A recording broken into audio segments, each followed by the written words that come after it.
Hey guys, welcome. So I just kind of want to jump on. If you can hear the air conditioner, you know, our air conditioner is loud. If you've been here for more than a few minutes, you know when it comes on, it's like it's crazy. So anyway, I just kind of want to jump on. I know that I have talked about racism a lot, especially in recent times, but it's something that I've always been, you know, very, very, very passionate about. I get really fired up. So but in recent times I have, not that I didn't share my opinion before, because I did, but I think always in leadership you get this this like idea, I guess, that you just kind of have to be quiet about things, and I am done with that. I don't know like who started that, and I'm not saying, I do think, you know, that obviously you don't just like go out and cuss people out and punch them in the face, and you want to sometimes, but anyway,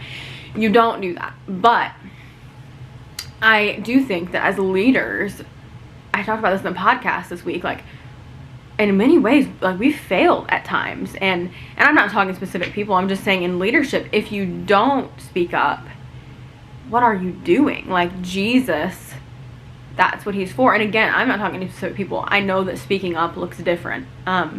You know, whether it's, you know, it looks different to different people. So I'm just saying, you know, I'm not judging anyone. I'm not like over there policing who's speaking up. But I am saying that I've learned that if somebody's saying something racist, even though I sit and I look at it and I think, oh my gosh, what a moron, it is okay in certain situations and time. And, you know, I'm not just gonna go off on somebody in, you know, church. Like there is a time and place. You know, you have to handle yourself well and in grace, but I'm gonna speak up, and I'm gonna say things, and I'm gonna stand up, you know, and I always have, you know, on my platform and that kind of thing. But when it came to confrontation, I always thought, oh, I'm not supposed to say anything, particularly if somebody came right at me, you know, directly, which happened. And if somebody comes right at me directly, it did happen today, you know, I always just kind of felt like, oh, I can't say anything back. And I can, you know, and you respond in love, and you learn how to respond in love. But I wanted to start this out because I know I've talked about a lot recently. I read a post today that said, if you're tired of hearing about racism, imagine how tired black people are of experiencing racism. And I thought, well, there you have it. But, and I do want to say, and I think everybody, you know, obviously understands this, but like this, not just me, and this is not about me, but I want you to think about the friends in your life and the people that you need to check in on. This directly affects me. I mean, I think it should affect all of us. If it affects one of us as people, as children of God, it affects all of us, whether you know them or not, no matter what.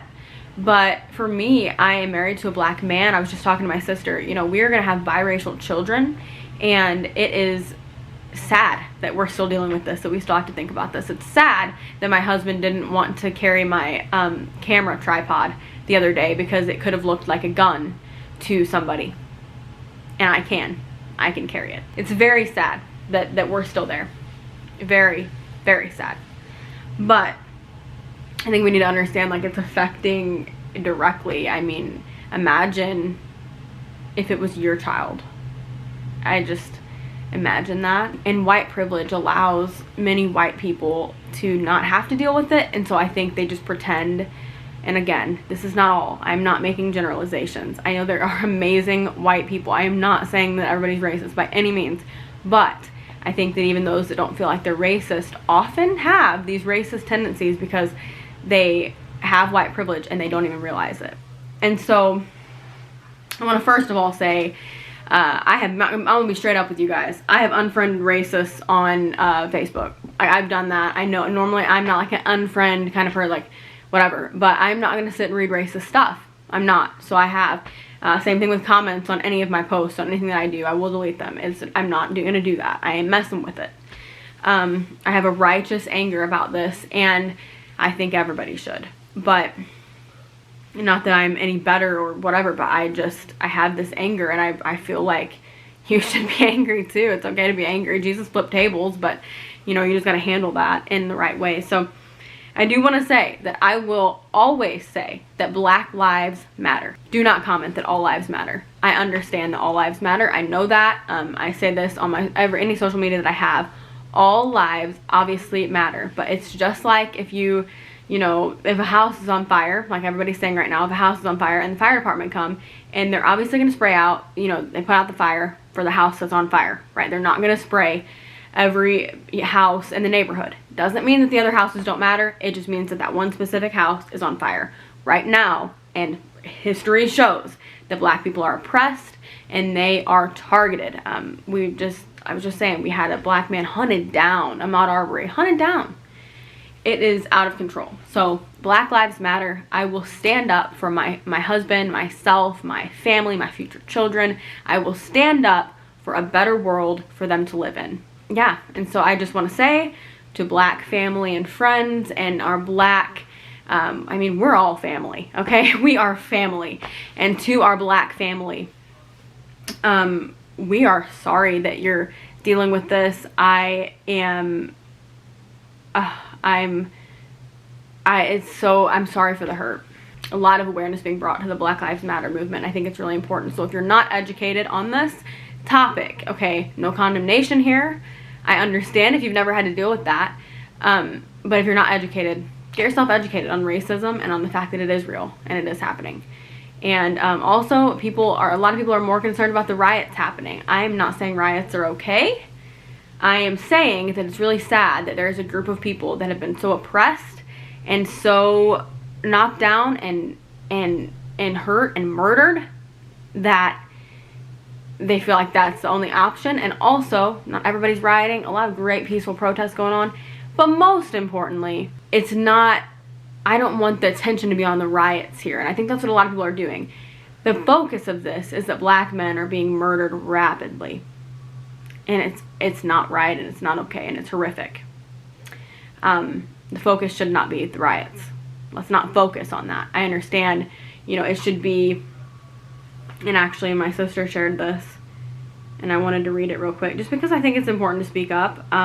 You know, it says, here's an example of how white privilege sounds. You keep saying it's horrible that an innocent Black man was killed, but destroying property has to stop. Try saying it's horrible that property is being destroyed, but killing innocent Black men has to stop. You're prioritizing the wrong part. And so I think, you know, get educated on this topic. Extend a text or a call to your Black friends and say, hey, how can I help? What are you dealing with? Because it's been a really sad time. I am also fully aware that I get really lit up, so I get that. And again, I am not trying to bring condemnation on anybody. I know that there are people who don't understand, and that's not my issue. My issue is people who don't want to understand and who want to create this narrative, okay, that well, what did he do? What did he do to deserve it? Well, there has to be more to the story. There has to be more to it. And there's something wrong when, you know, a Black man gets murdered on the sidewalk, okay? I saw a post the other day. Okay, arrest people, you know, if you need to arrest them. Black, white, arrest people who actually deserve to be arrested. You don't kill them on the sidewalk. You don't do that. And you see white mass murderers that go into schools and just absolutely, you know, murder kids, teachers. It's just horrific, and they are treated like humans. They are given food and water. So this is just the cry in my heart, and what can we do to be better? I think we can stand up and we can talk about it and we can not shy away from it. I think the real battle of really everything, it always starts in the home. I think you raise up worshipers in your home. I think you raise up, you know, activists and people who are going to go out and change the world in your home. So, you know, speaking to children about this and not shying away from it, not pretending like it's not happening because we've done that long enough and it's not going anywhere. So don't pretend like it's not happening. Don't shy away. Just stand up and also educate yourself. I mean, we don't just want to talk. We want to put action to it. So educate yourself. If you see somebody, and my sister was just talking about instances she's had in her own life, in her own situations of witnessing racism. Now, I know my sister, and she will stand up for somebody. She did She's always stood up for me. She is a tough one, and she will tell you what's what. I love her. But, you know, stand up for those people. Have this boldness and this courage. And hey, maybe if you're a little bit shy and you're like, I feel uncomfortable, pray for this courage and this boldness to stand up for people that are being oppressed. There are people all over the country, all over the world, that are feeling the heaviness of this. And, you know, check your own white privilege. I know a lot of people are just, you know, don't understand even what that means and get really, you know, rowdy about that term and get really upset. And I think that there's a reason for that. I mean, I think sometimes we have to check. You have to check and just see, okay, check my heart.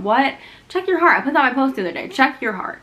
I'm not saying that anybody watching this is racist. I don't know your heart, but check it out and see, you know, hey, what are some ways that maybe I can make a difference and I can make a change. I truly believe there are so many more good people.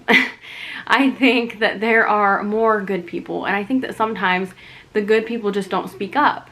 And I think sometimes the good people are just more quiet and they're reserved and they don't want to get in the way and they don't want to, you know, get in a fight. I know I've been there. You know, nobody wants a big old Facebook fight.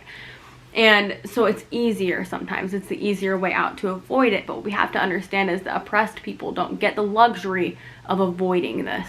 And so, you know, again, I know I'm like yelling, and I know so many watching this, and I hope everybody watching this, but I know for a fact so many watching it are great people who really are just wanting to make a difference. And I know there are so many, loud truck, I know there are so many people who really just want to make an impact. And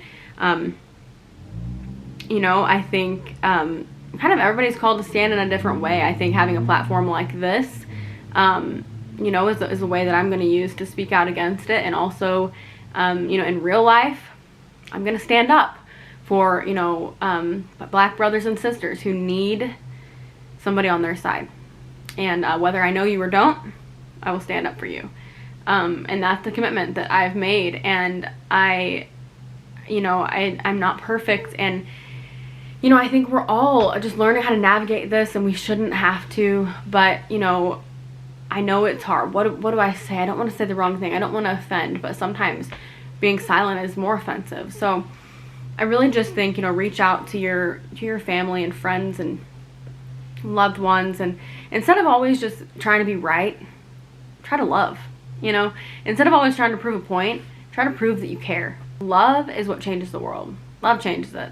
And when we stand in love, and love isn't just some wimpy little weak, like, oh, I love you, but I'm too scared to speak. Like, love really requires action, right? Love requires action. And in this case, action is standing up for people and standing up for what's right, like Jesus does. I did just want to bring this verse, very common, but I just kind of wanted to give a little reminder. It's Matthew. Love the book of Matthew. Matthew 18, 12 through, I think, yeah, 12 through 14. Couldn't remember where I started. It says, what do you think? It's Jesus talking. What do you think? If a man owns 100 sheep and one of them wanders away, will he not leave the 99 on the hills and go to look for the one that wandered off? And if he finds it, truly I tell you, he is happier about that one sheep than about the 99 that did not wander off. In the same way, your Father in heaven is not willing that any of these little ones should perish. Any. And so I think that that's my response to All Lives Matter. They do. But as you can see here, the 99, they were okay. The one wandered off. And Jesus chased after the one. Jesus is saying if one person is hurting, if one person is oppressed, that's enough. And so yeah, stand up with your brothers and sisters and let's make a change. Let's change the world.